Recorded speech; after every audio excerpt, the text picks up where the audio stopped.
will talk about how can you fix this problem or know how you can do that on your own PDF reader app. So all you have to do, so you just click here on settings, click on it here. When you just click on settings, so then it's going to show for you a list like this here.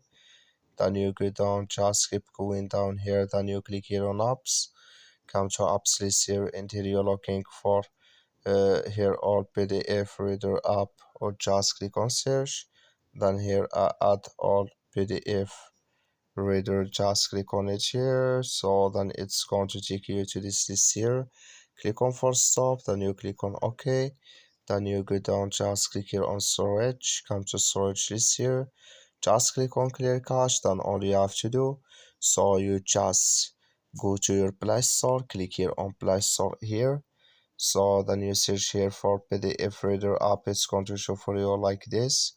You will find here update, click on it, then it's going to work with you. That's all you have to do. Thank you for watching. Don't forget to support us by liking